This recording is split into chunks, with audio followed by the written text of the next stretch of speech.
G'day, guys. Welcome to the Detour podcast. It's the last edition for 2020, and it's going to be sad to say goodbye to such an epic year. But I'm joined, as always, by four-time national road champion Johnny Trevorrow. I don't know what's happened here. I can't hear you. You can't hear me? Our first challenge. Well, that's not a good start. I think it's the Wi-Fi god's way of really signing off on the video. Well done. Can you hear me? No? I can now. You've just come back. I lost you for a minute there, mate.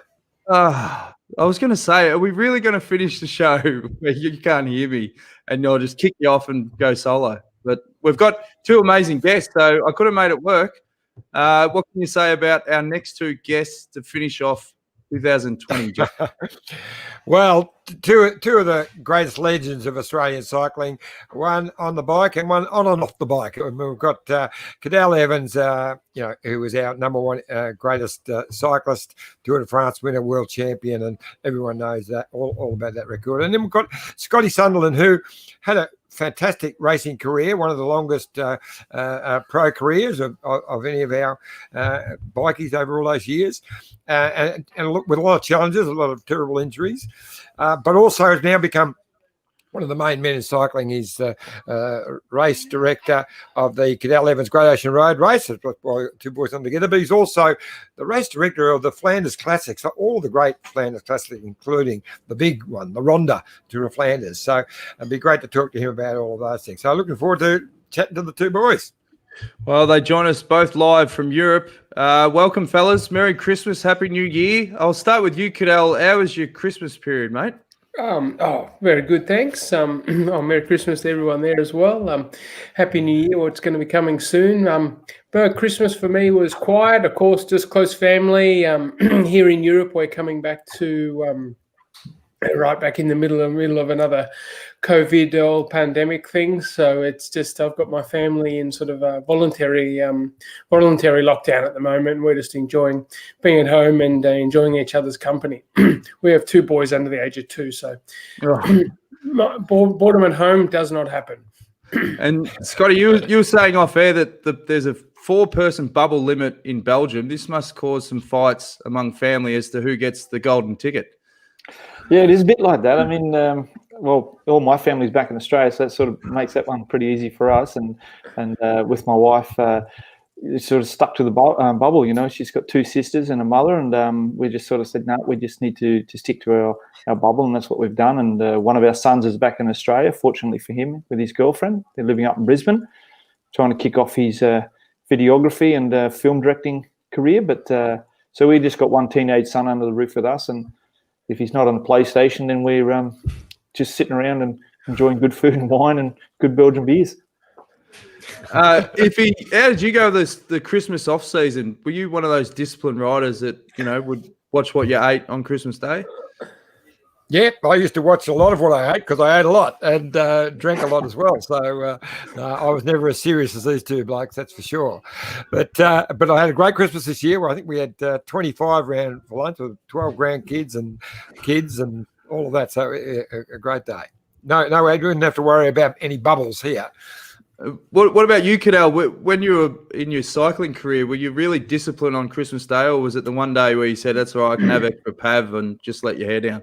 No, that was one day, or normally I was doing so much training, depending where you were starting your season. You might have just been a few weeks out from the Nationals and Tour Down Under and those early season races, or or you might have been just packing your bags just about to head to Europe to go to a training camp or something. But no, Christmas Day for me was always about, it was one day a year I could see all my family in Australia, because even if I was in Australia, we family, as we are in Australia, we're always quite dispersed. So that was the one day I could really see my whole family. I enjoyed, I came to Christmas Day with a big appetite, and I left rolling, left the family lunch or dinner or both, rolling home, very happy with knowing that I was going to burn it all off before the next season. But no, family Christmas was really about eating, drinking, and being with family and enjoying it.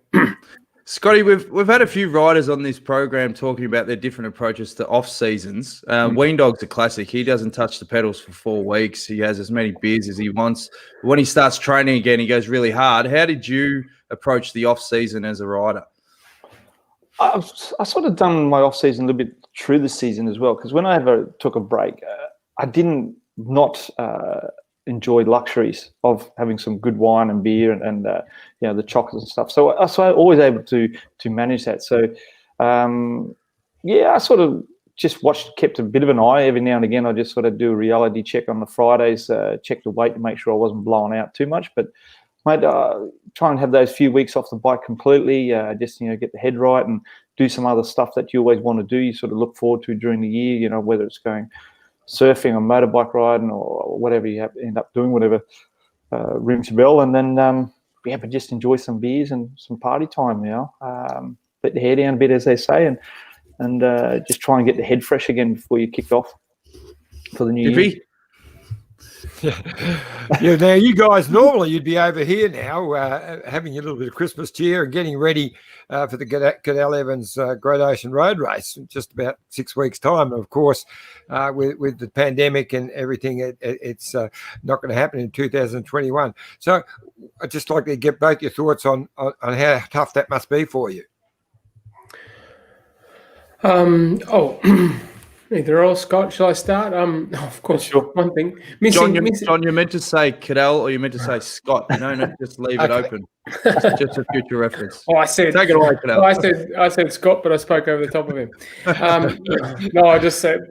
First of all, I'm really missing coming to Australia.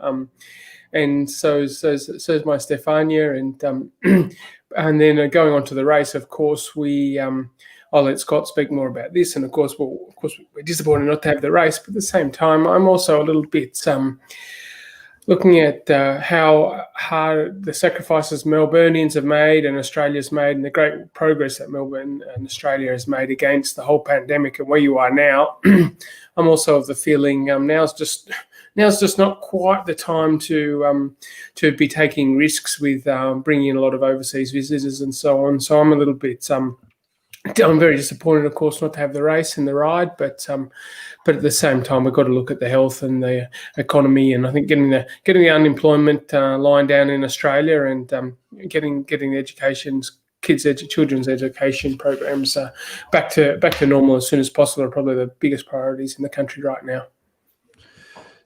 Scotty, has the biggest problem been just the unknown with the pandemic, like the ebbs and flows and the inability to sort of predict what's going to happen? Look, I mean, when all this decision making came about, mate, we did a lot of this in conjunction with South Australia, with Tour Down Under. We looked at it. I had a lot of talks and meetings with team managers and general managers, with UCI, etc. Also, the information that I had from how to manage pandemic situations in running events with Flanders Classics. I'm also doing work with Ride London now. They had to cancel their races this year. They're looking at only having a women's race next year. So there's a lot of different elements, plus there's a lot of people in the decision making on a governmental level, and then particularly, like as Cadel just mentioned, for Australia to go on lockdown and not allow international athletes coming into Australia.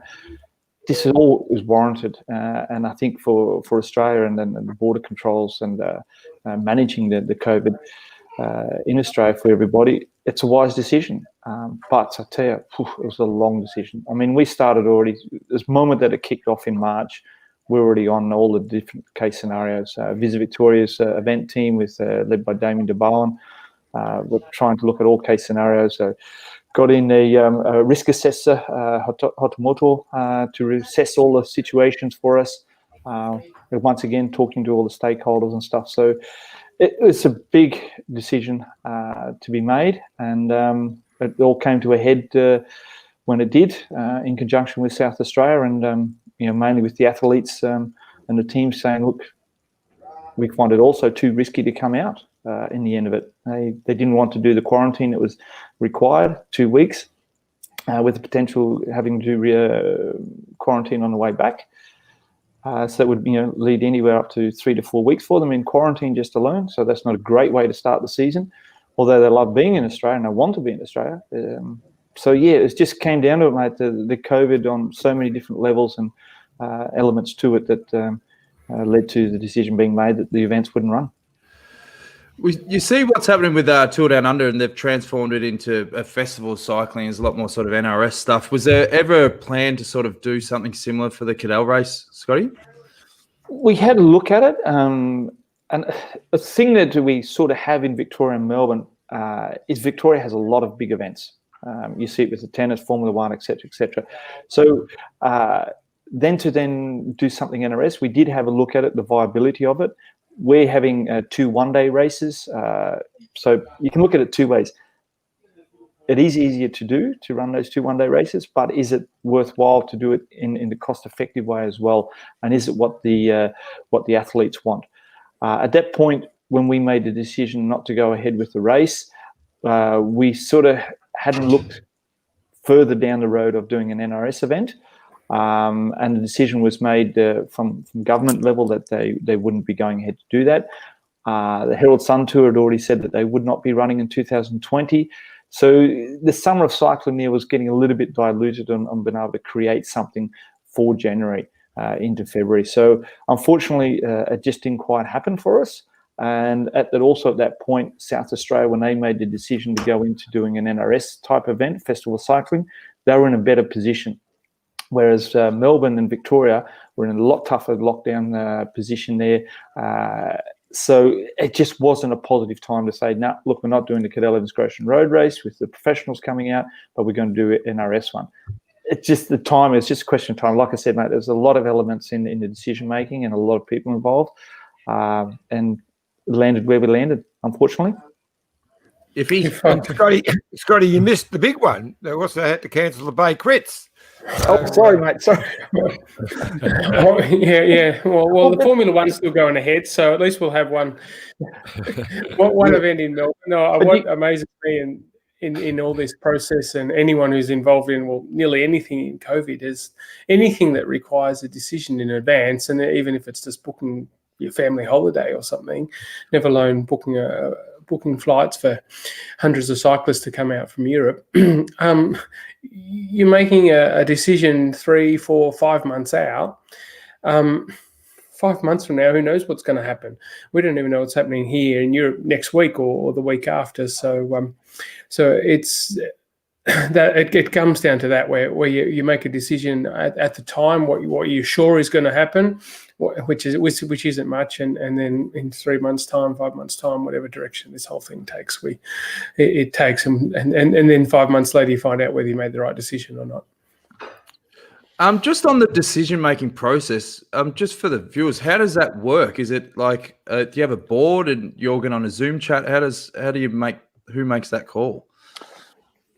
So like I said, from March already, we're analysing all the details of running the event, what it would take under pandemic situations and standards.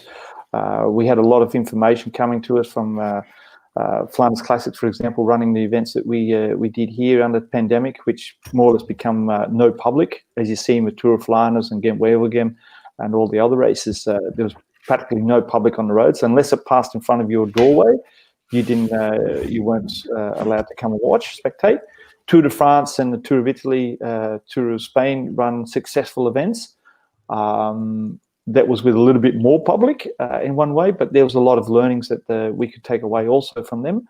But at the end of the day, Europe had a lot of COVID already. So the decision-making to not do it in Australia was complete different look at it, perspective than what it was to Europe. But to answer your question, Dan, it's mainly governmental and health, Victorian health, and of course the Prime Minister, the Minister there, Daniel Andrews. I mean, his cabinet have to make a decision on what's allowed, and then Australian Customs, border control. So there's a lot of people involved in the decision making and understanding of how we can run this event safely, and then also the local stakeholders, through the area of Geelong and Torquay. Everybody's got to be involved in that decision making. So in the end of it, capturing all that information, getting everybody's feedback and their opinions on it, and then coming down to a Zoom call. Yes, that's how one thing we've learned through this pandemic is Dan's decisions are final. So But you got the hold of the button, have you? Look. that's right. Not that we've got Dan. We're talking about the real Dan the man. But anyway. Dan okay, Andrews. right. Not me, mate. I've got no pull for anything. While you're touching on that, Scotty, I mean, I never thought that they'd be able to get through, 3 grand tours and most of the classics in just 3.5 months, and they did it, and it's staggering. But they learned on their feet. I mean, I didn't think the Tour de France was done as well. There were still lots of problems with people, with the spectators, and then they improved as they went, and the Vuelta was the best of them as far as that's concerned. But I thought the best events actually were your events, the Flanders Classics. You and your team really got it worked out.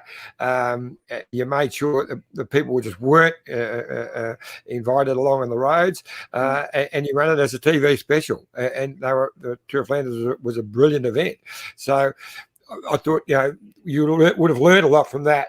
And I'm interested to know how that's going to go into the start of this year, because with what's going on in Europe, it looks like it won't be a normal start to the season like we had in previous years.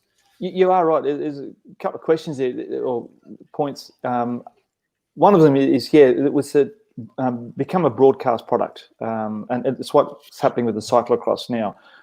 So where we had all the VIPs and all the crowds and all the climbs in Tour of Flanders and Gent-Wevelgem and all of our other events, Flanders Classics, we just asked people to stay at home.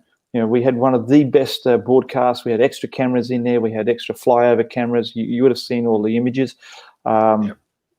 It was fantastic, but we put extra resource into that, and of course budget from the production houses who did it all, to make it the best television product we could, so people could stay home and enjoy it.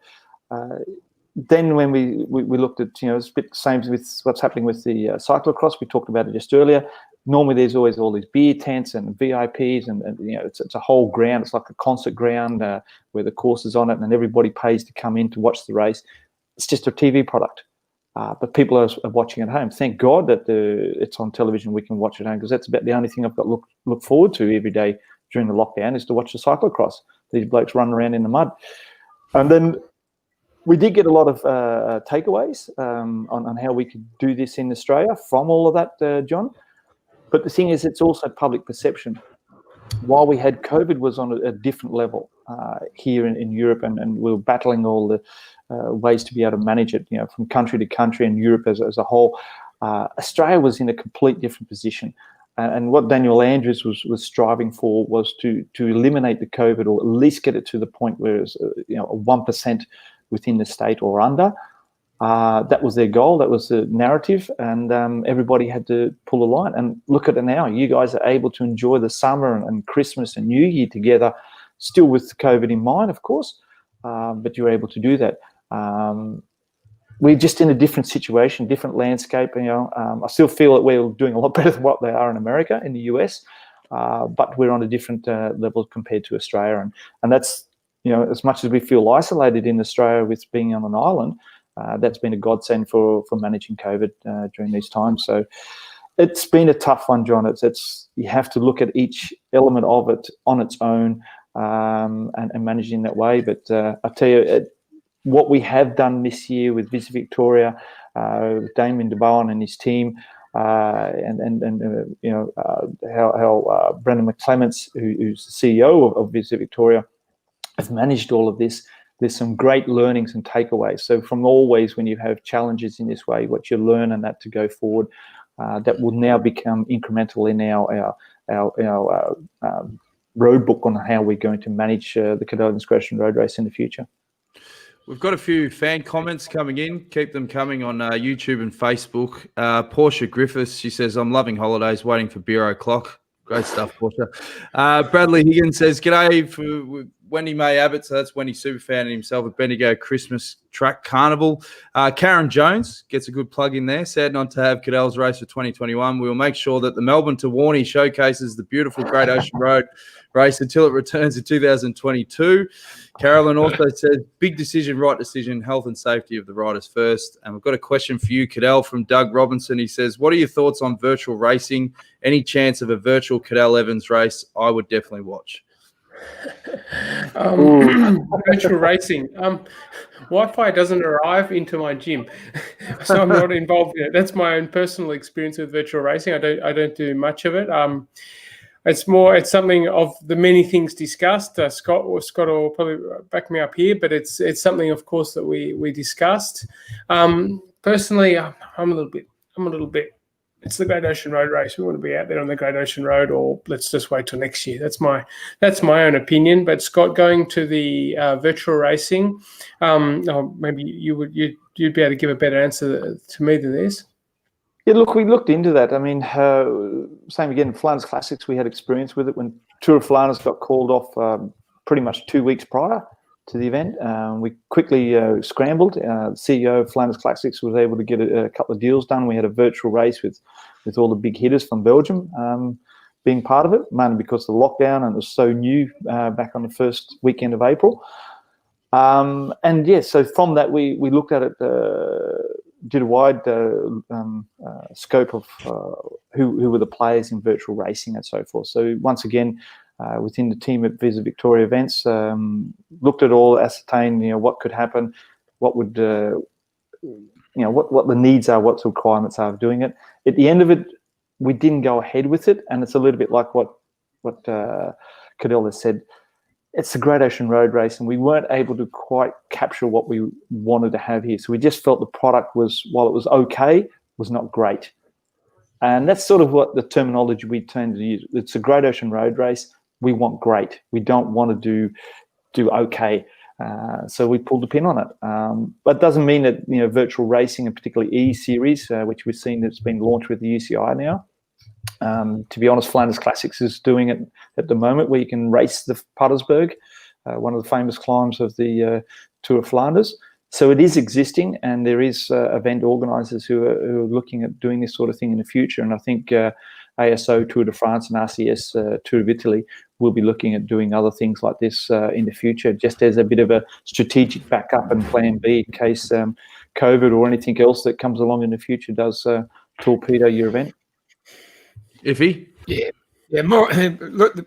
By the sounds of it, you're talking about events that are going to be more running in conjunction with the actual event to help promote it and to help give it a higher profile, more than to try and replace it. Because I agree, we don't want the average. It's the Great Ocean Road Race, not the average ocean road race. Yeah, it's a hard call, John. I mean, you are there to run a race like this, and it's very much also for our sportive ride that we have. A Swiss People's Ride that we have on a Saturday before the women's race. It's about getting people out there, the community. We have our family fun ride. We have where Vegemite gets behind it and supports us. It's about involvement, community involvement. We've got great stakeholders in the Greater Geelong Shire, the Surf Coast Shire from Torquay and this area, Bellarine Peninsula, and then Melbourne and Visa Victoria. I mean, there's so many people involved in this and in creating that community. We have a lot of Melbournians who come out to do the event, and we get a lot of interstate people coming down.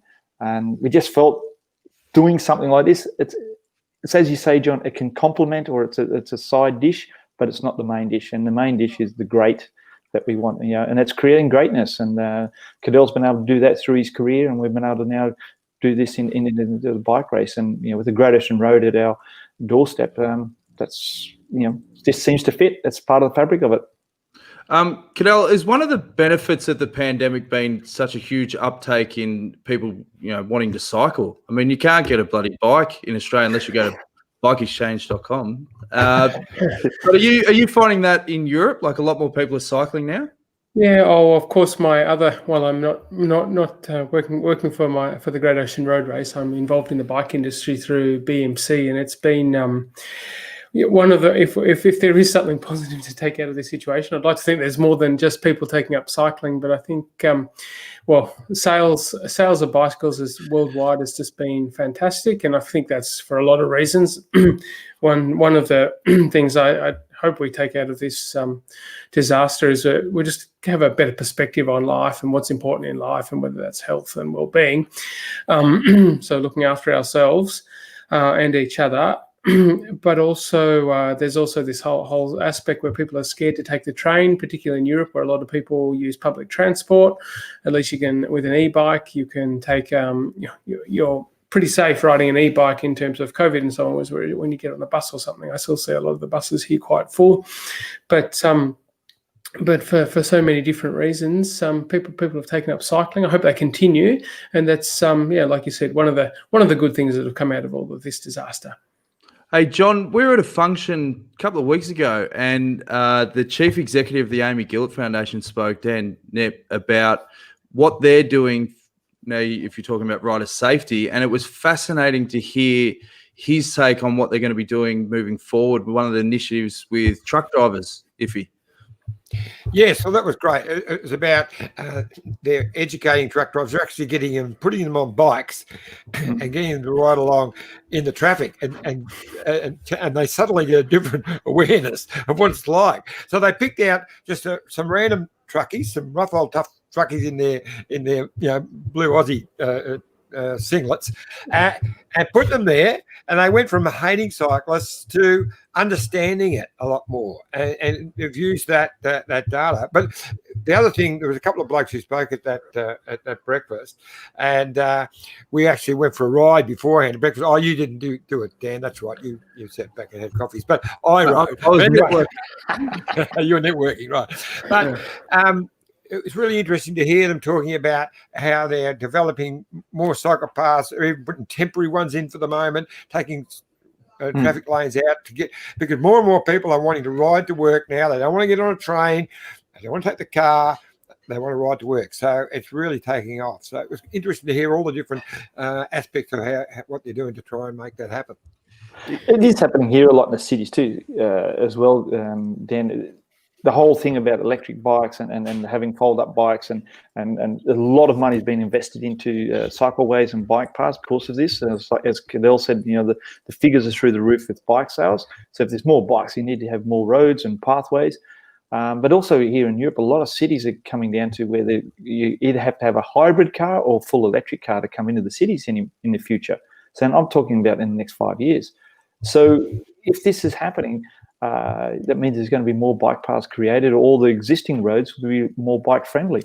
What they're doing here in Ghent, they actually priority roads for cyclists are painted red. And so the cars actually have to give way in total. So if you've got a rider riding 20 kilometres an hour in front of them, you are not allowed to overtake them through Ghent.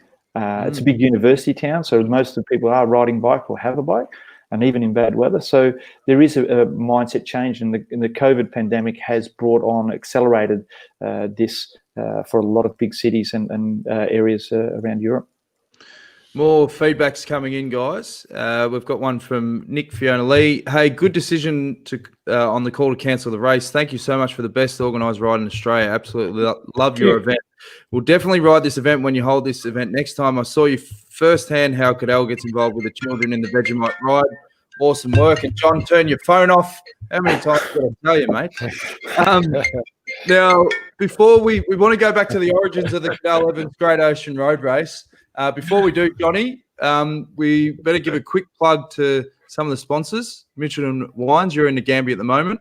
You don't have your script, but you've done this a million times, so you should know it off by heart. I did forget my script, but I can buzz through this. Well, I drove past it this morning, and I'm going there for a meal tomorrow night. But it's just a wonderful place. You settle into the beautiful Goulburn Valley. There's a couple walking out of the absolutely brilliant cellar door there. Of course, you can. That's the new hotel, which is just magnificent. It's also got a fantastic spa and wellness centre where you can just sit back and relax the mind and the body. Of course, you go into the Muse restaurant for the sensational meals, and there's a lovely bottle of Mitchell. It looks like a Marsala, is it? Yeah. It's and also it's become the place to go for weddings and major functions. There's a happy couple there. You have to be invited, or you can just go to weddings there? No, you just roll up. Okay. Yeah, oh, it's sensational. And of course, you must go and visit the Aboriginal Art Gallery, which is the biggest privately owned Aboriginal Art Gallery in Australia, and it is magnificent. And there it is, $10,000 Land Cruiser with the $2.8 million paint job. Right. It's 2.8 last episode. I thought it was going to go up to 3, but anyway. Oh, Yeah. okay. Next year.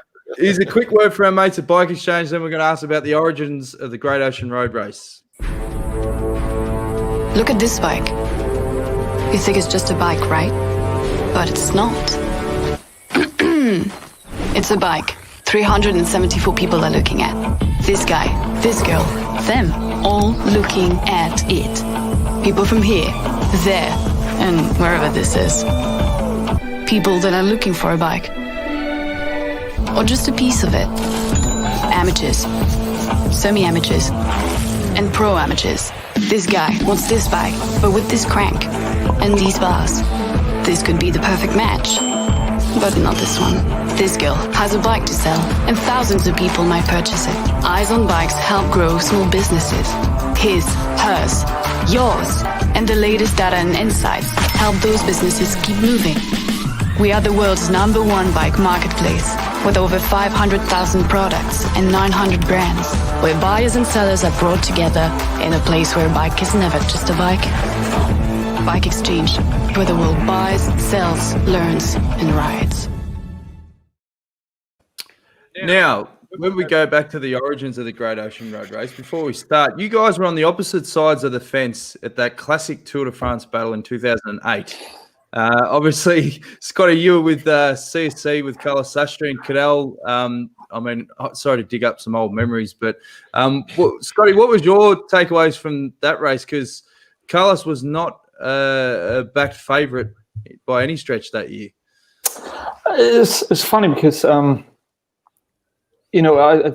spent all the time racing with Cadel, and we roomed a few times on different times, with training camps or the Tour Down Under when we rode with the national team there. Yeah. And so we knew each other really well, but I suppose that was also a little bit of an added bonus for me with Carlos. But yeah, there was a bit of a difficult situation in CSC that year, mainly because we sort of had the Italian, the Spanish connection, the Latino connection. And then we had within the team, and then we had the Frank and Andy Schleck with more the Germanic connection. And so coming into it, there was a bit of conflict from that started at the beginning of the year at one of the races. And Cadel, I'm not even sure if you're aware of it, but we more or less came into the Dauphiné Libéré, and Carlos was ready to pull the pin and not do the Tour de France there. Dauphiné Libéré. Yeah. There's a big story behind it, and I'm not going to drag too many skeletons out of the closet here. But please do. But we want to hear them. Rattle them, mate. Rattle them. So coming into the Dauphiné Libéré, I was supposed to go and do. The plan was I was doing all the reconnaissance of some of the climbs in around the Alps then at that time for the final stages, including the Alpe d'Huez, and. Cadel was doing well. All of his preparation was going well, and then everybody was tracking how well he was doing. So ultimately, he was going to be a favourite, one of the top favourites, and everybody was sort of coming down to be this big fight between the Schlecks and Cadel. But in the meantime, with Carlos there, who wanted to do well, and he felt that this was his year. He just felt it in his bones. But then there was some conflict that was coming externally within the team, but not actually from the riders. And even in the time trial, Carlos finished, I think, don't quote me, saying 42nd or 46th place in an uphill time trial. And, I went to see him that evening. I said, mate, discussed it, and we talked about it. And you could see that he was okay, but he just was not, heart wasn't in it. And physically he's okay. So it came down to we had to do the training camp, and I called to Bjarne, and I said, Bjarne, you need to come and do this training camp. Oh, no, I don't have time. I don't do it. I said, well, if you want Carlos at the start of the tour, you will have to come and do this training camp because you need to sort this out. And that's what it came down to. So I went home and did the first day and went home. And by the time they came out of the training camp, they were able to resolve issues. And then we got to the start in Brittany. and talked with Carlos there, so we were talking daily, and so we sort of ended up. I was in his camp, and then unwillingly, but that's sort of how it went, and just sort of our decision as team management to do that, and then Kim Anderson was more with the Schlecks camp. Hence, by the time the tour was finished, Carlos was left the team, even straight after winning. So it's your fault, Scotty. We could blame you. No, it wasn't. Well, no, it's sort of trying to get the achieve. The goal was for our sponsors was to win the tour, and that's all it was about winning it. And Bjarne knew that. He knew that if we're going to win, we had 3 candidates who, going in it, if we came on the start, we would have said any one of these 3 guys from CSC, Frank, Andy, and Carlos, has a chance to be on the podium. We weren't that bold to say we're going to win it, but we said they could be on the podium as individuals. But if we rode well as a team with the strength we have from those 3 guys, plus Stuart Agredi, Fabian Cancellara, Jens Voigt, Nicky Sorensen, Vladimir Gustov in support, crikeys. You know, what a team that was. So that's what Cadel had to contend with his team at Lotto. And he had his crash, which I noted all of this sort of stuff, Cadel. I'm sorry about that, but that made you a little bit more vulnerable. Your body needs time to recover from crashes. It's the mental impact it has on it. And if I was Cadel, coming up to against a team like this, that's a big call. Like, he had a strong team, and this is going back to it, but he didn't have a great team. We had a great team as a team, not as an individual. Whereas Cadel was great, his team wasn't. And that was the point of difference. And Carlos Sastre is an awesome person, I must say. He's a fantastic bike rider. I think if he had his time again a bit later, he probably could have achieved a bit more. But yeah, I mean, this guy finished 10 times in the top 10 of Grand Tours. He finished 3rd in the Tour of Spain that same year, while Bjarne Riis was more or less trying to sabotage his Tour of Spain.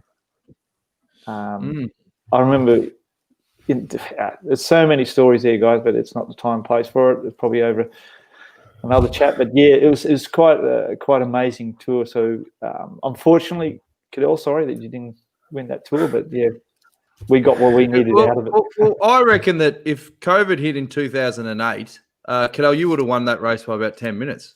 It seemed like there was a lot of external or exterior mess around your Tour de France campaign that year. You know, they're doing the docos. They're sort of pretty much saying, you know, we got the favourite and, you know, we're going to win this. I mean, as a rider and as a GC rider, you don't need that sort of expectation and pressure, really. Well, I certainly didn't want it. I think you observed that well, Dan. It was interesting to hear. I didn't know that about Carlos, and Carlos was a very reserved individual. I really don't know him well enough to be able to make a judgment, a fair judgment about him. I have a feeling he's a really, like you said, a really great person, and I totally trust that from what little I know about him. But also, I really like him. In fact, he's quiet and reserved, and he really, on that day and afterwards, he was incredible. But like you said, Scott, my tour was, the build-up for me, first going chronologically, Dan, from I think the day they announced, that Contador wouldn't be, or the Astana wouldn't be in the tour. The perspective of the world towards me and what was going to happen at that tour completely changed. For me as a rider, I'm just like, hang on a second, the race hasn't even started yet. You got to get on the start line. You got to be good, and you got to go and win it, and not this talking about it. Whereas I had teams and sponsors who were getting so much publicity out of just being the favourite that they sort of wanted to make the most of that before the race even started, in case the race didn't go that they wanted to. And then they started making this documentary, which was completely against they sort of did it. They didn't even ask me if I wanted to do it because they knew I'd say no, because I just want to go to the training camp and do the work that needs to be done, without sort of diluting. And then afterwards, if you win the tour, you can do all those things. But first, you've got to win the tour, and that was always my focus. And so I all of that went on was just a distraction and a waste of energy for me. And I never was. One thing that really changed for me going to BMC Lotto, I had great opportunities and things, but for them to have a favourite for the Tour de France was just so far beyond what anything they'd experienced before. They didn't know how to utilise it or manage it, and a lot of it fell on my shoulders. And that that doesn't work well when you're trying to get out the door to go training, but journalists are either ringing your doorbell or waiting for you outside, or so, I've got to ride my bike. That's one thing you can't outsource. And so that was leading into the tour. Then going to the tour, to what you said, Scott, I had this crash, and my coach, Aldo Sassi, who's not with us anymore, he said, looked at the numbers, and he said, I think you took away 5% of my performance. So for me to go to the tour and come second by 50 seconds at 5% off, well, like he said, you rode a fantastic tour. Yeah. But in my mind, I look back at it and I'm not actually that sorry about it in some ways, because I'm like, I think I had the legs to come 6th, 7th, 8th or something, and I came second. The thing that was, when you're there running second, but you've only got the legs to be 7th, but maybe you can win it. And then I found myself on particularly the Alpe d'Huez stage, which there was the race itself and closing to Carlos with the Schleck brothers on the wheel, me not being at the level I was. So it was the same situation in 2011 on the Galibier. But I also had in the group there on Alpe d'Huez, I had like 5 Spanish guys. So I think we were 12 or 13 behind. 5 or 6 of them were Spanish. They weren't going to chase. 2 were teammates of Carlos Schleck. They weren't going to chase. It left Christian van der Velde and Dennis Menchov and myself to chase. I think Christian might have done a turn or 2, but that was it. And it was a really sort of strange situation. And also for me, it was like, well, I can go and try and encourage some of these guys to help me chase. But if I go back on Alpe d'Huez and talk to someone, I'm going to lose another 30 seconds to Carlos, which is 30 seconds I have to take back on the climb, which I'm probably going to be attacked by the Schleck brothers in the final, or another 30 seconds more that I'm going to have to take back in the time trial. And of course, at that point, I'm like, well, I'll try and minimize it here and then take the rest back in the time trial. But unfortunately, and for me, it was just having that crash was what personally made the big difference. And that happened. Nothing I can do about it now, and that's just the way it went. And that day on Alpe d'Huez for me personally was the physically most hardest day I ever had on my bike in my life. You know, Cadel, this is something else. We actually never had time to talk about this stuff, so it's the first time it's happening. So he's a bit of a exclusive. It all happens on detour. Yeah, that's it. hearing from the Schleck brothers about the 2011 tour as well. Anyway, that's right. So on the stage before Alpe d'Huez, you know how we set it up in the morning? We sent Jens Voigt and Kurt Asler-Arvidsson away in the break right from the word go. And when we finished the last climb was over Col Bonnet. I can't remember the town we finished. So you did Col Bonnet and then you dropped straight down. It was the day before Alpe d'Huez. I can't remember the small town it finished in. Anyway, so we sent them up the road with the whole tactic that Carlos was going to hit out on the last climb and go across to Jens and Kurt, and then try and put pressure onto Cadel, whereas Frank and Andy would stay, and the Cadel would have to, pull irons out of the fire. But we got onto the climb, and Jens was up the road, and he was waiting there for him, and he didn't jump. And Bjarne Riis said to him, "You need to go now, Carlos. You need to go. You can see Cadel is there, but you need to attack." And he didn't. Why? It's because Frank was suffering. He went back before he went to go to attack when he's supposed to. He dropped back and seen Frank was totally a block in your wheel. So actually, if you had attacked, you would have dropped Frank on that day. Thanks for telling us now. 12 years later. But there was also one thing, I don't know if it was that day or the day before, and just speaking about the team and the team that you had, that one day it was right at the start and it split there was, or you guys, I don't know if it was you guys, someone else, it split in the crosswind. And it was like 12 or I think it was 16 riders or 12 riders or 10 riders, but there was like 6 CSC, me, and 3 others from other teams. I was completely on my own. And I'm like, what am I going to do? If I puncture, it's all over right there. It was that's all what over. we've seen with the tactics. That after that stage coming into it, if we can isolate Cadel, then we've got 3 in the front. But if we already put 2 up the front with Jens and Kurt Asler-Arvidsson, Kurt had already won a stage earlier in the tour, and Jens is Jens. But yeah, and why Carlos didn't do it, and he is honestly a super nice guy. He said, "I'm not going to attack," even when Bjarne Riis was yelling at him, his team boss, to attack, to put his teammate, and this is where he's on principle and his morality is there. I'm not going to attack and put my own teammate who's wearing a yellow jersey out the back. He said, "I'm not doing that." So after the race, we talked about it, and he was upset at Bjarne because he had a crack at him about it. And he just said to me, he said, Scott, it's all or nothing on Alpe d'Huez. He said, I can do it. He said, they just need to get me to the bottom of Alpe d'Huez. And everything that he wanted, the team done, and then he executed it. He had so much, I don't know if it was frustration, anger, energy pent up that he'd been carrying through from Dauphiné Libéré, that he just released it all in that day, mate. No one was going to stop him on Alpe d'Huez. Cadel, was that frustrating that you were up against, particularly in that period, sort of, 07s to 2010, you're up against these super teams. They always seem to have guys around you and ganging up on you, particularly at the pointy end of the climbs. And, I remember the post-race interviews, how many times you had to say, well, it was 3 against 1 or, 4 against 1. You look back now, if you had those super teams around you, do you think it would have made a big difference? Yeah, of course. I always find myself in these situations where I was on my own, but I'm like, well, what can I do?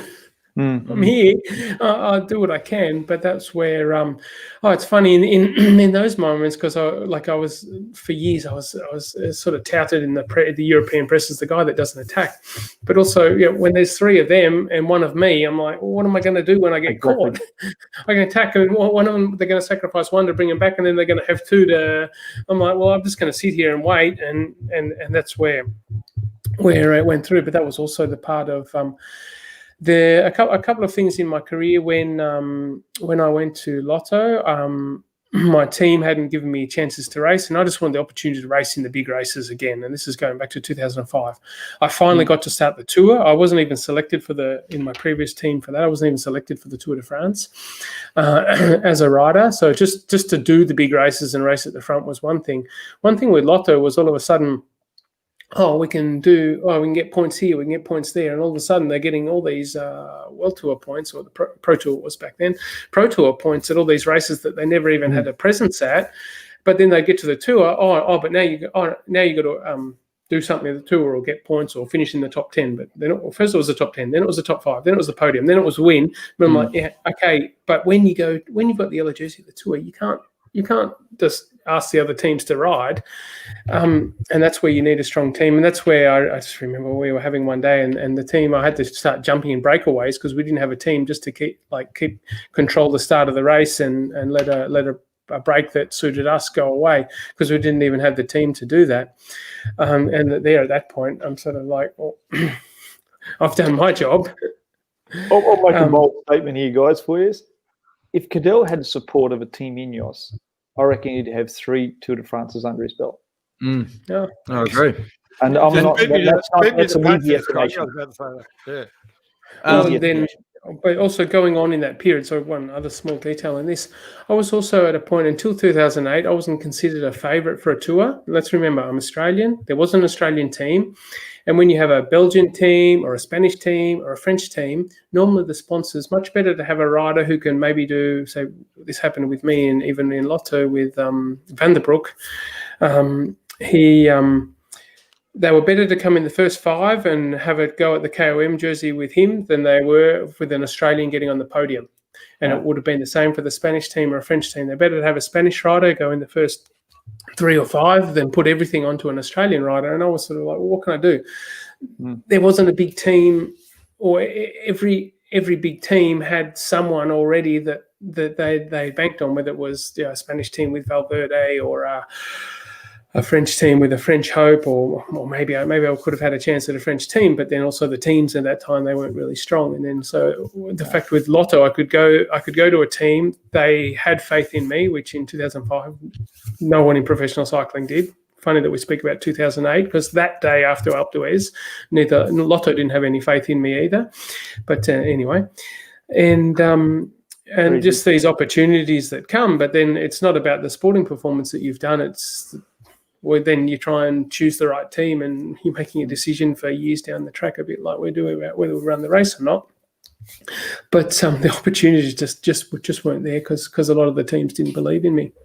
In 2000, when you won, I was working. I'd obviously done a thing with Sky and everything else. And then when I was back in Australia, and I hooked up with SBS to do the Tour de France commentary because you got second the following year. And you made your move to BMC. And I came out and said in June, I said, Cadel now will win his first Tour de France. And I had all these vloggers and bloggers and everything. He can't win. He's only good at getting second. He's a podium at the best chance. And I said, no way. And I had to give a reason why. And I said, because he's in the right team. He has a team that's there for Cadel, not to do exactly what you've been describing, Cadel. And so I said about it, Jim Mockowitz and that. And because I knew Jim and I'd already seen how the team structure was coming up. And I really believed in that. And that's because the team did everything. And the difference between Cadel in 2008 when he was defeated to the year he won come down to one moment, and that was the day that you got that flat tire or you're having problems with your brake on the climb. It was before getting to on cold. From Monterey up, Yep. Your calmness during that, if that was in 2008, you would have been nervous and yelling and stuff, but you got off the bike, you were calm, you looked at your brake, got back on your bike, and you took off again. It's just a complete different aura and around you. Your energy was totally different the year you won, and that comes down to purely the team management and the team supporting you and believing in you compared to the previous years. Oh, and that's I think that's a really good observation, because also Dan and John would know George Luchinger, who was the press officer at BMC. It doesn't seem like such a big thing to have on your performance, but all of a sudden I had someone just managing that part of your job as a cyclist is be available to the press. But like I said in Lotto, I couldn't even leave my house to go training or on a training camp. I couldn't get out of the hotel room or out of the hotel to go and ride my bike. But this is months before I'm dealing with this. I just want to train and be good for the tour and do my best tour. It sounds so simple, yet I couldn't even do that. But this is just stress that you don't need. It's totally unnecessary. And it just builds up and up. And then when we get to the tour, sometimes it just amazes me. And it's like with Jim and the team and John Lelang, it's like, well, I think we need to do this, this, and this. And they look at, okay, and this is what we need to do. That's what George, he was also, he's a soccer coach as well. So he has a good understanding of sport and just sport psychology and being what's important for people. And for me, I just wanted to be calm so that I could concentrate and do the job and enjoy it. When everyone around you is nervous and do this and do that, and you didn't do that right, and it's like, calm down, hang on a second. And then another aspect to this which sort of comes to mind is how many people say in a Belgian team, you're the team leader, you need to do this, this, and this. And I'm like, hang on a second, a Belgian guy who might ride for GC might do that. Here's this guy who's born in Arnhem Land in the Northern Territory who came through the sport through mountain biking and this, and I'm not this. Scott, you know how different the mentality of the riders is in Belgium is compared to Inverell and Armidale and where we're from. But that was general. It's the same for the Italians and the Spanish. The mindset of back in the 90s compared to the 2000s is totally different. And it changed quite quickly. I mean, 5 years later, professional cycling and the way teams approach cycling, it changed a hell of a lot, guys, hell of a lot. And I think that had a lot to do with the resource and the money coming in from Team Sky at that time. And also from Bjarne Riis, what he did with Saxo Bank team and then with Contador. And a few of these teams here started coming with bigger budgets to the point where, like, Cadel had this no press officer to actually having the yellow jersey or the GC guys having their own press officer, their own minivan, their own support crew who looked after them from the moment they got off the bike until they got back to the hotel. And the rest of the team had theirs to, having kitchens and cooks and, osteopaths and everything else. I mean, Dan, if you've seen all that, you've been traveling with Mitchell and Scott and Green Edge for all these years, you know what goes behind the scenes that goes on behind it. And every year, each team is stepping up the performance and support for the riders. But it was at that point there, you just had to be you had to be a mongrel and fight for your position off the bike just as much as you did on the bike. And it's the teams who had the best support staff behind them, or riders who had the best support around them, are the ones who were able to get that. And unfortunately, when you're a winner, every man his dog wants to know you. Every man his dog wants to be there with you. And, can I wash your bike for you? Can I carry your bag for you? Or anything else. But when you're fighting to get to the top, and then as in Cadel's situation, just to even get a start at the tour and be, up there, that's tough.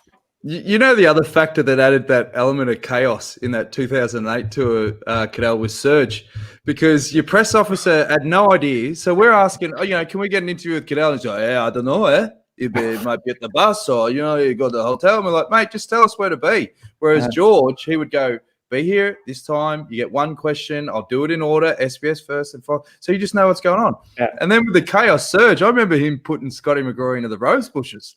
He's running alongside trying to stick his mic in. Serge knocked him on his ass. It was just chaos. Lotto's idea. So they wanted to have him, and I actually didn't want to because, like I said, I just want to go and race my bike and perform well. Yeah. Now, I like Serge as a person. He's friendly and everything.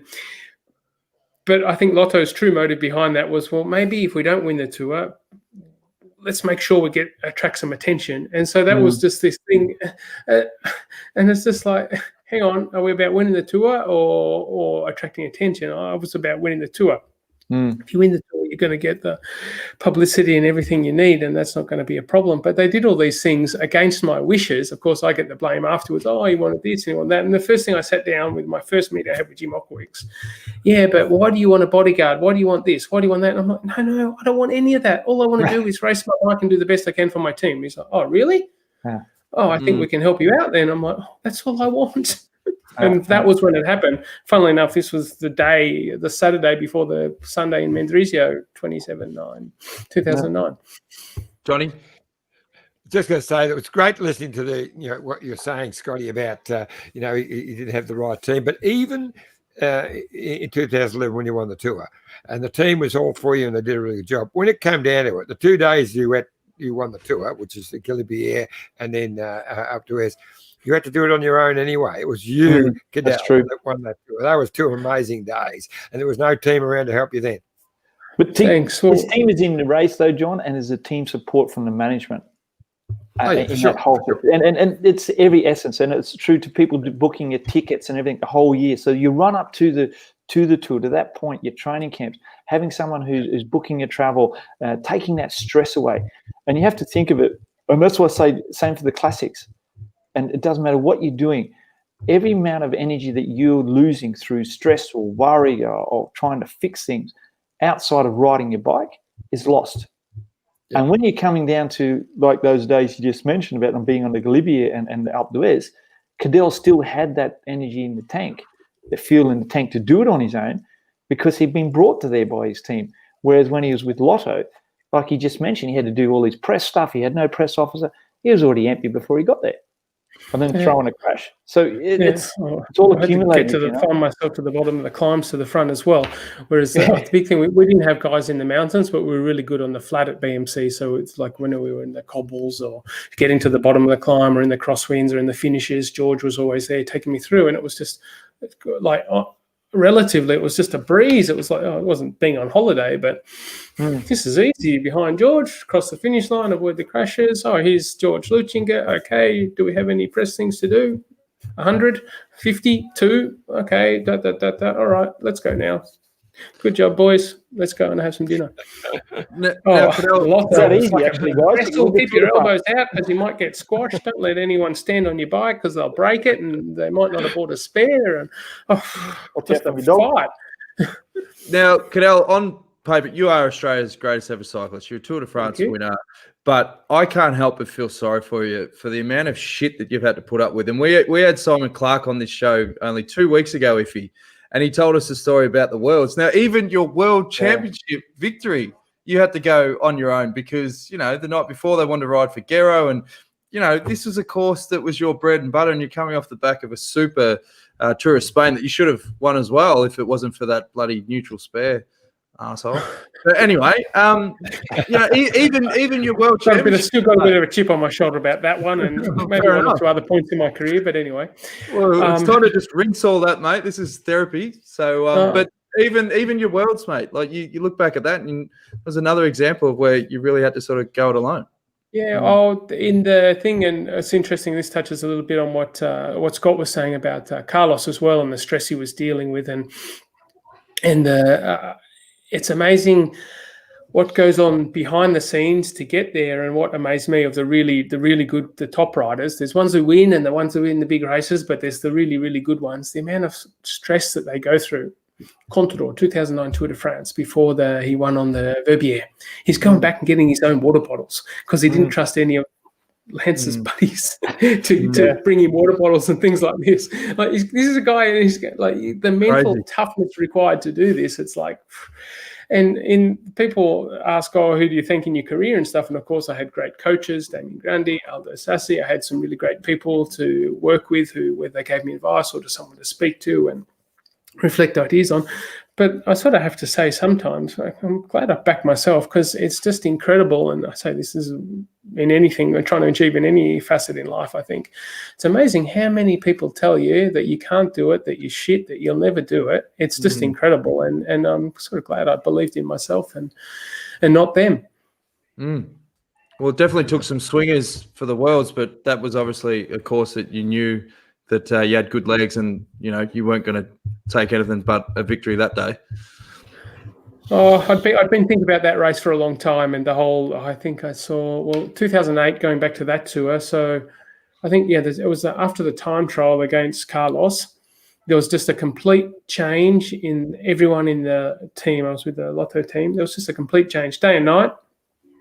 It was just like I went back to the hotel, and it was like I was at a hotel on my own almost. No one looked me in the eye. No one had anything to say to me. No one had any. They were just disappointed, and it's like, and that at that point for me was okay. Cadel's never going to win the tour. He's just like deadwood in our team now. That was basically the feeling that I got.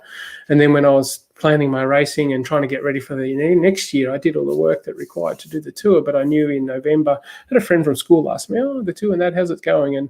And I looked at her and I said, "Not very good."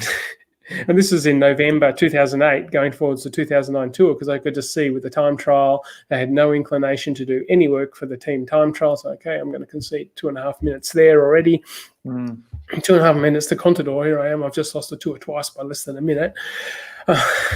That's like anyway. But no, I just kept quietly working away at it, and they wanted me to ride Paris-Nice. The Ardennes Classics. They wanted me to basically ride every hilly race on the calendar from February to Lombardia, October, including during GC at the tour. And when I say every hilly race, I mean Paris-Nice, Pays Basque, the Ardennes Classics, the Giro Tour of Vuelta. I was just like, are you crazy? No. That's not even human, but anyway, it's all things you learn. So I just sort of sat there quietly, and all I wanted to do was ride the Vuelta, actually, because I wanted to get ready for the Worlds, because I see a chance at the Tour was a long shot. So one of the topics we've been talking about quite a bit on the show has been the transition from being a professional rider to what do you do with the rest of your life. How much of this Cadel Great Ocean Road race was about a bit of a legacy play as well? You're obviously attached to the Bellarine area, and how did you two come together, and how did it come about? I'll start with you, Scotty. Sorry, no. Start with you, Scott. Well, actually, the idea, the whole concept came around off the back of Cadel winning the tour in 2011. So his manager and friend Jason Backer, Signature Sports, I'll give him a plug, which Jason now manages a lot of top Australian cyclists, saw that Brendan McClements, who was the CEO, who's current CEO of Visa Victoria now, but was the CEO of Victoria Major Events Company at that time.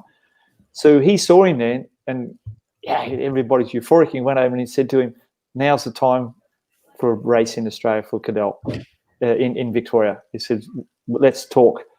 And Brendan was also caught up. He just witnessed Cadel winning the Tour de France, so he was caught up on it, and that led to discussions. And that's where it actually all kicked off, was in Paris on the after the finish of Cadel winning the Tour, 2011. So that went along. There was a few different things happened around it, blah blah blah.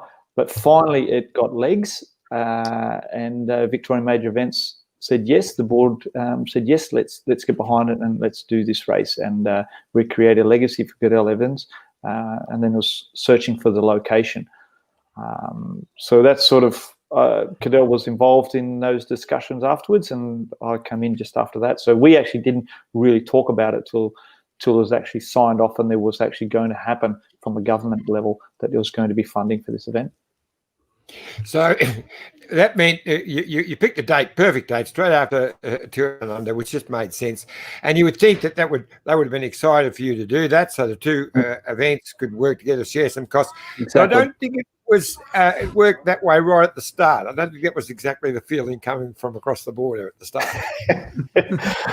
Yeah, look, I give the analogy. I went for a haircut. I was at Tour Down Under, so I did some work for Subaru over at Tour Down Under while I was doing my race director's role. And I was over in Adelaide. I think it was on the Saturday morning. We had the Legends dinner that evening, and I went to get a haircut. And the guy's cut my hair, and he goes, "Oh yeah, Tour Down Under, blah blah." And he goes, "Yeah," he said, "I've been hearing about this race in Victoria. Bloody Victorians took the bloody Grand Prix office. How they're going to try and take the Tour Down Under?" I'm sitting there going, Jesus, if you knew who you had, I'd go down out here. Bloody hell.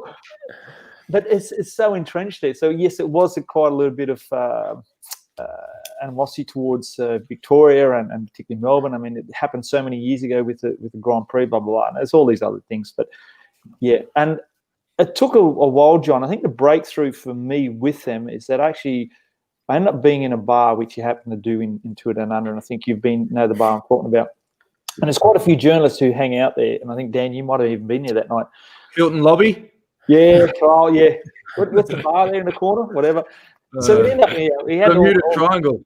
I used to call it. So we had all the guys there, and they started having a chat to me about it. And I said, look, guys, there's no way that Victoria and Melbourne and anyone else is looking at doing anything similar or even a little bit like Tour Down Under. Tour Down Under works because of the demographics, the position that it has in Australia, the position it has in Adelaide.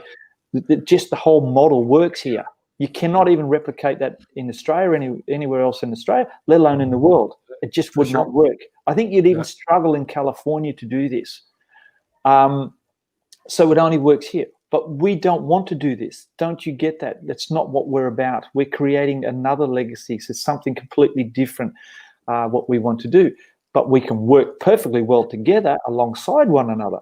So let's just start concentrating on doing the bigger thing about cycling, creating a great few weeks of cycling in Australia during the summer for all people to come to see, all teams and all spectators and all of Australians, and just enjoy it. Let's just focus on that, guys, about the sport instead of trying to create any dog fights or anything else. So pretty much things started getting better from then onwards because the media was sort of sensationalizing a little bit, and a few more chats with Hitav and a few other people, and I think they sort of realized that, Victoria, what they wanted to do was just about one-day racing and developing the classics that we have, both the men's and the women's. Worked well. Well, that's totally. If I can, totally agree with you on that, Scott. We're on the same team, so of course I'm going to. But no, it's so true. And the thing with my idea and going through to the race and how it was developed, my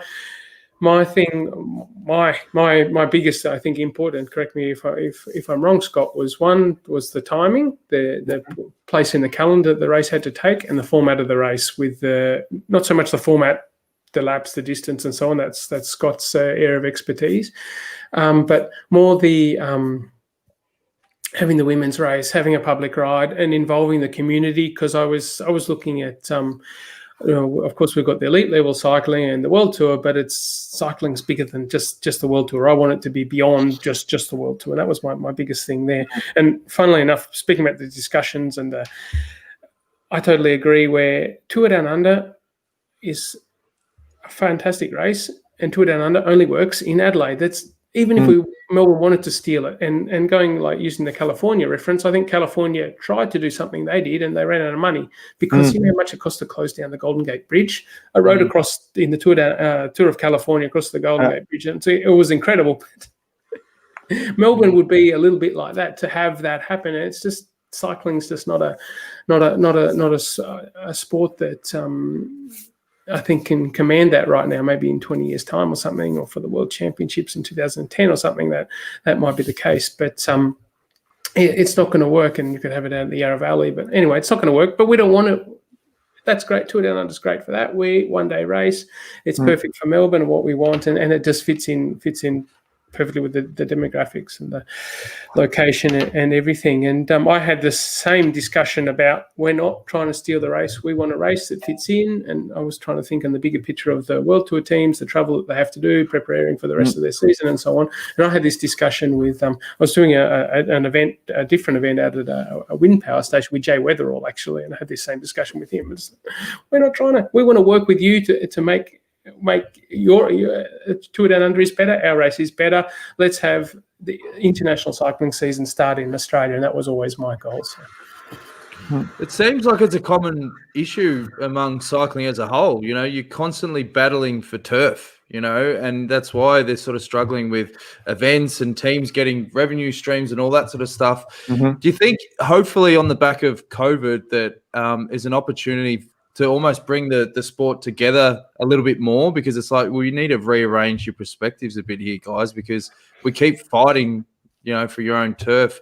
The sustainability, a lot of these events, particularly what you're seeing in Europe, Scotty, I mean, isn't that the key with all this moving forward for the benefit of the sport? You are right, Dan. I think we've seen here in Europe as well. You know, definitely we had to have a lot of plan Bs with the races that we had here. I mean, just the reshuffle of more or less our biggest races, Ghent-Wevelgem and Tour of Flanders, got cancelled a week and 2 weeks prior to the races. We then quickly had to go into a mode of reassessing where can we run it, the races at the end of the year, what dates could work, all the stakeholders that are involved in it, et cetera, and then have those emergency meetings with all the other big stakeholders of organisers and the UCI to get a calendar up and running.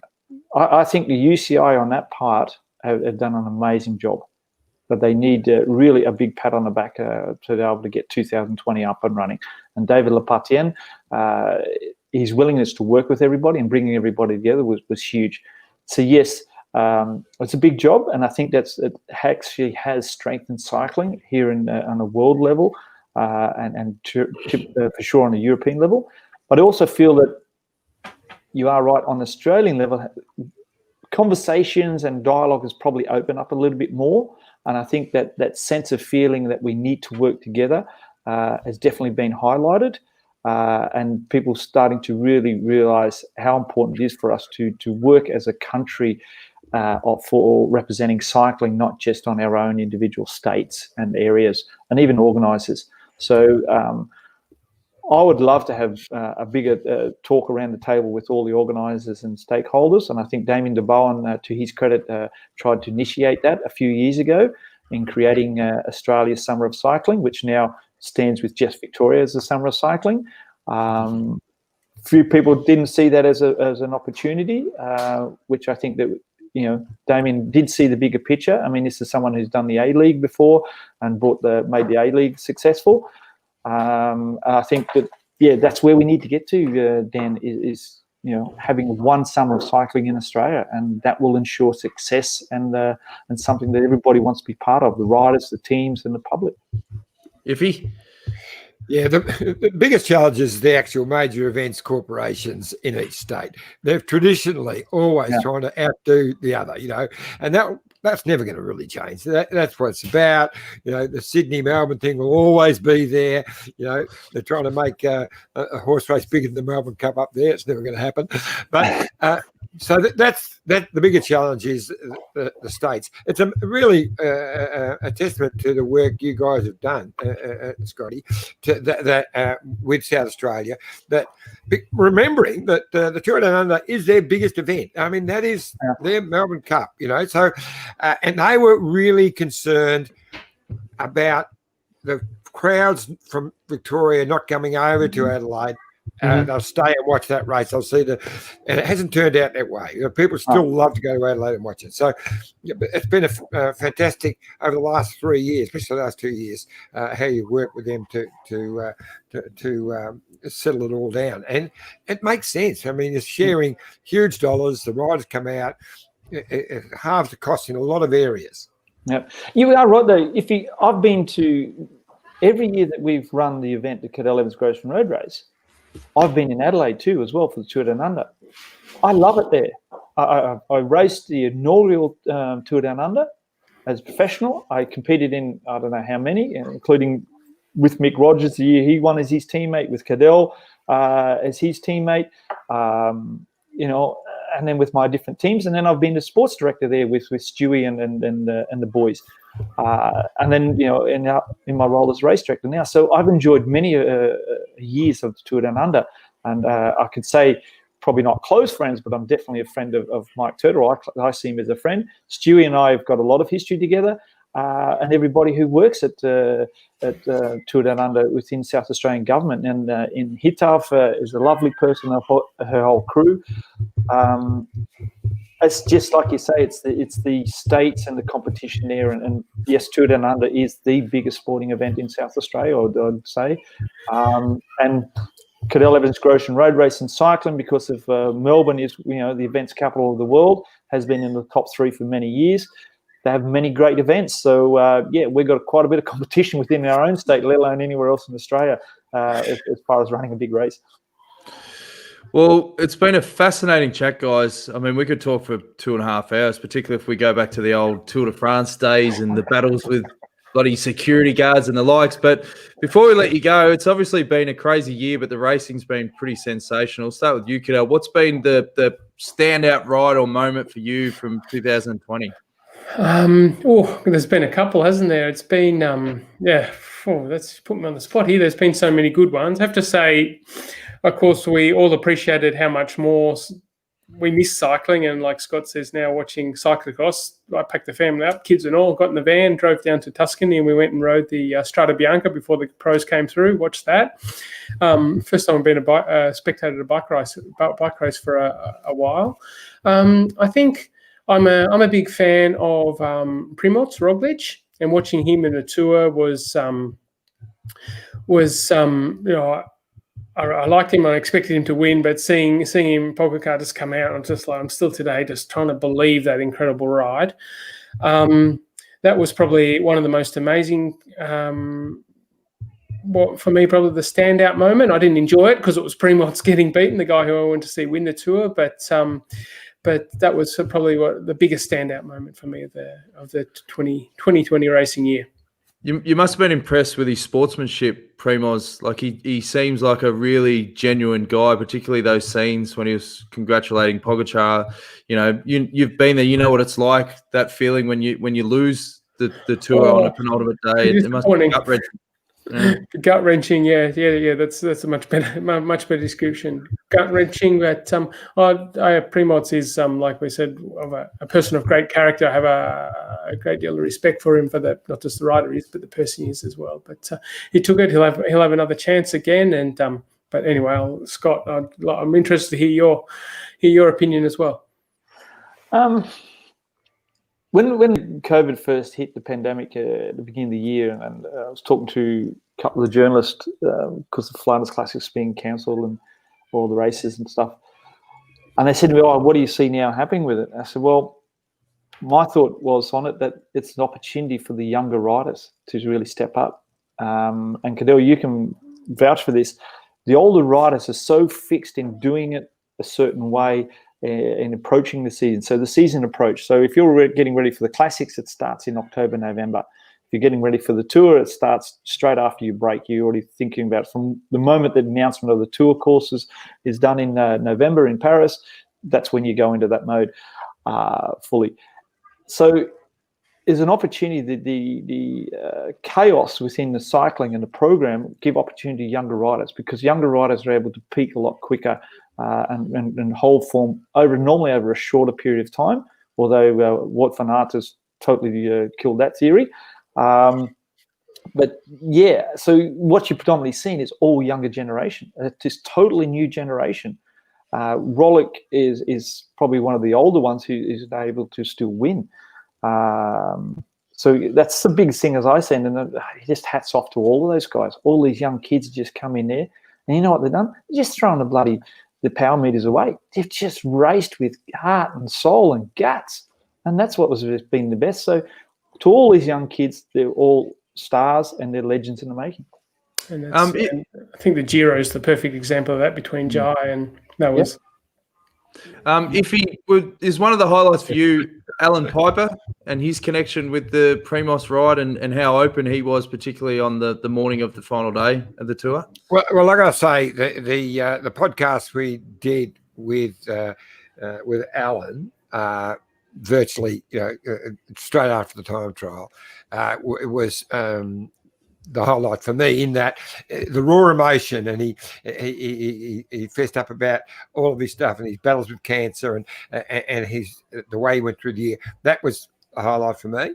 But we had him on again just last week, and he told us a bit more about that, and that was just as interesting. He told us about his early days and the family challenges he had, and how that made him an angry young man, and how that got him to stay in Belgium as a 17-year-old with no money.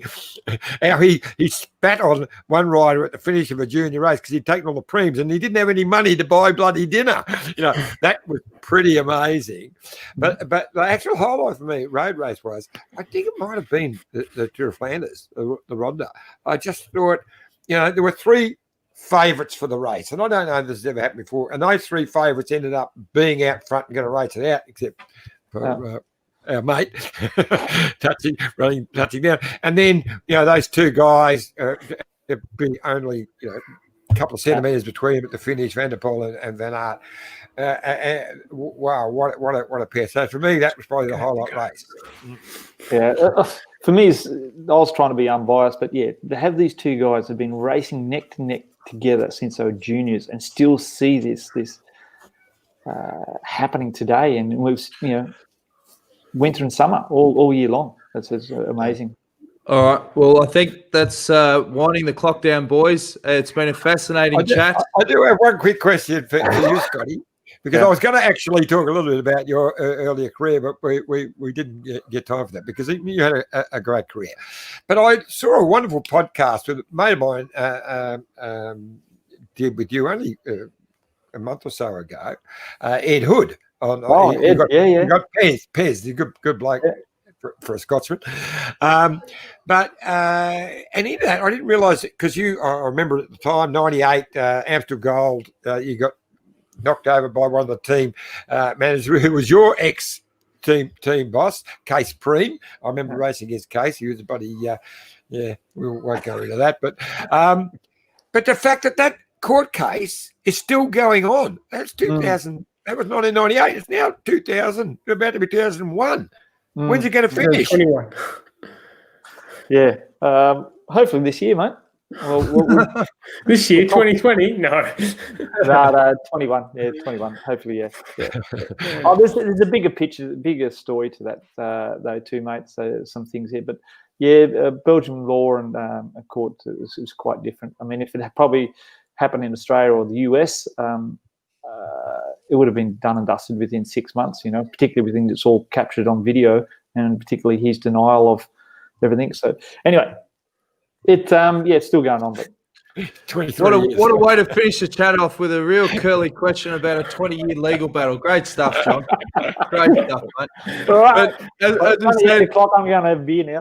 Hey, thanks heaps for being on the show, guys. No, as I said, Cadel, Australia's greatest cyclist, Cadel. Scotty, you Australia's greatest race director. And Cadel, I want to give you the final word to everyone watching to wrap 2020, and we're going to roll the credits as soon as you've finished. 2020, it's been a tough year for everyone, and I think we just got to take if we can find any positives from it, take those positives, learn from them, and look forward to 2021. Bigger, better. Stay healthy, stay well. See you next year. This is the winning